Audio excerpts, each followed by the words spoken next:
Om Swastiastu. Perkenalkan, nama saya Nika Dari Oktaviani, NIM 21110311119, nomor absen 8 dari program studi S1 Pendidikan Guru Sekolah Dasar, Rombel 6, Agama Hindu. Kali ini saya akan mempresentasikan UAS Agama Hindu semester 1. Soal yang pertama, adakah hubungan antara pelaksanaan yoga dengan proses pembuatan banten? Hubungan antara pelaksanaan yoga dengan proses pembuatan banten saling berkaitan satu sama lain, di mana pada proses pembuatan banten yang dilakukan dalam kehidupan sehari-hari oleh umat Hindu, khususnya perempuan secara tidak langsung telah mempraktikkan yoga. Hal ini dikarenakan seseorang ketika dalam proses pembuatan banten pasti akan memusatkan pikirannya kepada Ida Sang Widewasa sebagai sang pencipta untuk mencapai ketenangan jiwa. Sebab banten merupakan sarana upakara yang digunakan dalam melakukan penyembahan kepada beliau.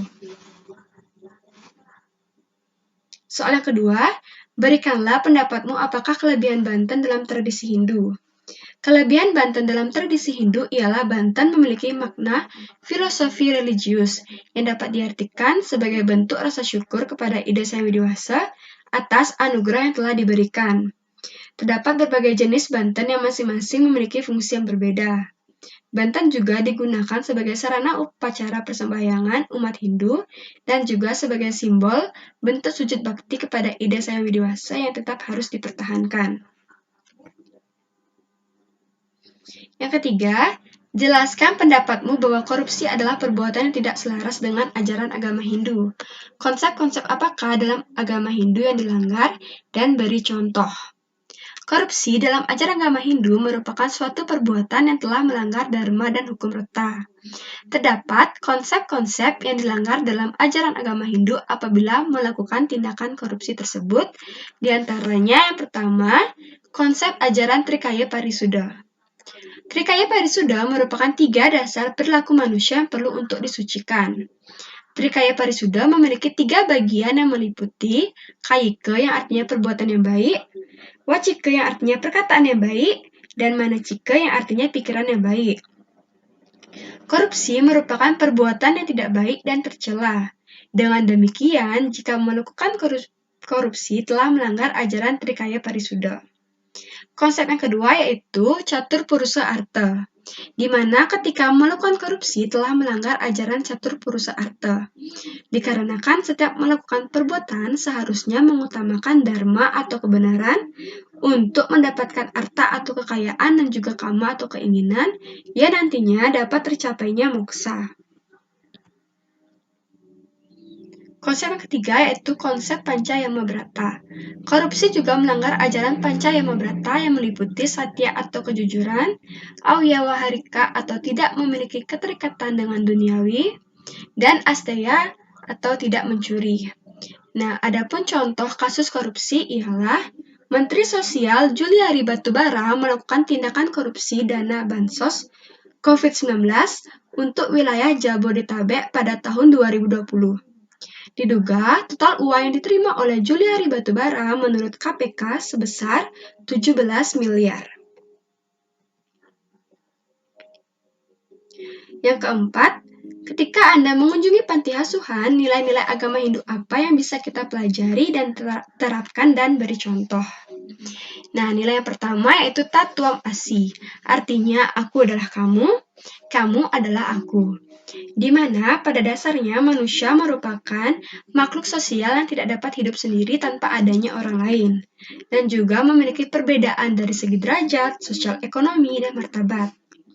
Nah, ketika sedang mengunjungi panti asuhan, kita dapat belajar dengan menganggap bahwa anak-anak yang berada di panti asuhan perlu kita kasihi dan kita bantu sebagaimana kita memperlakukan diri kita sendiri. Nilai yang kedua yaitu Tripararta.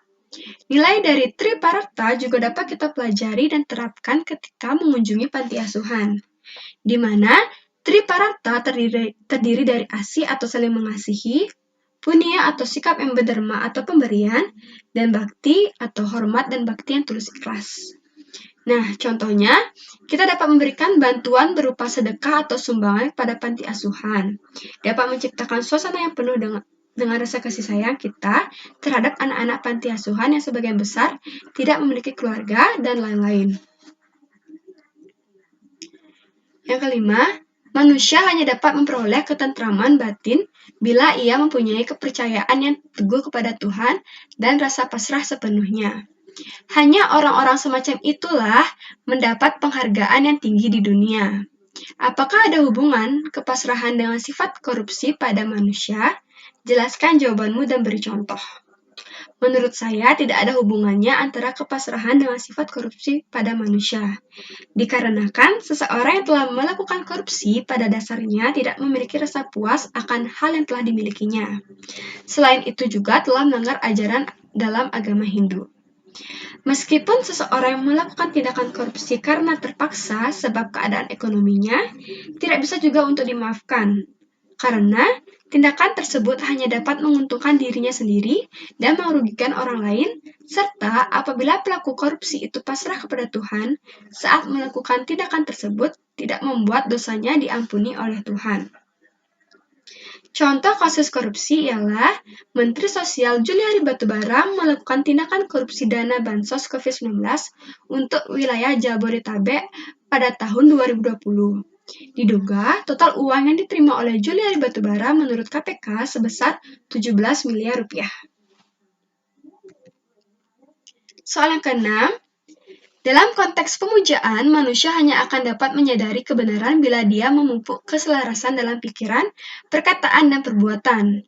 Kurangnya keselarasan di antara ketiga hal ini sama saja dengan dusta. Orang semacam itu tidak dapat mencapai kesempurnaan hubungan.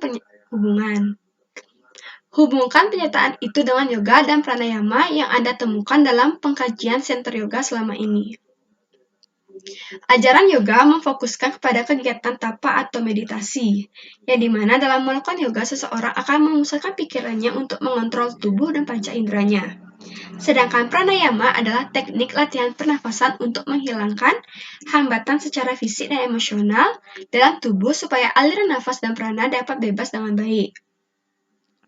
Yoga dan pranayama memiliki hubungan yang sangat erat, di mana jika kita melakukan yoga dengan pranayama yang baik, maka seluruh aliran energi kehidupan dapat dikendalikan dengan baik dan seimbang, serta dapat mengendalikan pikiran, perbuatan, dan perkataan yang selaras tanpa adanya dusta. Soal yang ketujuh, dalam bab tentang bakti dalam kitab Bhagavad Gita dikatakan bahwa waktu adalah unsur yang paling penting dalam hidupmu. Krishna mengajarkan dalam Gita bahwa walaupun engkau tidak begitu berhasil melaksanakan ketidakterikatan kepada benda-benda duniawi, jika engkau melaksanakan semua pekerjaan dan kewajibanmu seperti sembahyang, mempersembahkan segala yang engkau kerjakan kepada Tuhan, maka hidupmu akan diberkatinya. Apakah makna ungkapan Bhagavad Gita yang dimaksud? Makna dari ungkapan Bhagavad Gita tersebut adalah, meskipun kita belum berhasil untuk melaksanakan kegiatan yang terlepas dari hal yang ada di dunia, namun jika kita selalu melaksanakan kewajiban kita ke hadapan Tuhan, seperti sembahyang, beryatnya, taat dan patuh terhadap ajarannya, selalu mengikuti ajaran kebenaran, niscaya Tuhan akan selalu memberkati kehidupan kita. Soal yang ke-8. Ngaben, banyak orang menyebutkan bahwa upacara itu sangat boros. Bagaimanakah menurut Anda ngaben itu? Apakah perlu dilakukan? Ngaben merupakan prosesi upacara pengembalian jiwatman kepada Sang Paramatman.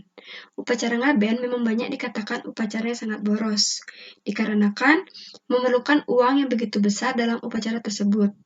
Akan tetapi, upacara ngaben perlu untuk dilakukan, dikarenakan tujuan diadakannya upacara tersebut untuk mengembalikan unsur panca mahabhuta manusia ke asalnya, dan melepas atma dari belenggu keduniawian, sehingga tergantung umat Hindu yang ingin melakukan upacara tersebut, di mana jika mereka ingin melakukan upacara ngaben namun dengan biaya yang tidak terlalu besar, bisa mengikuti upacara ngaben massal yang diadakan di setiap desa yang ia tinggali.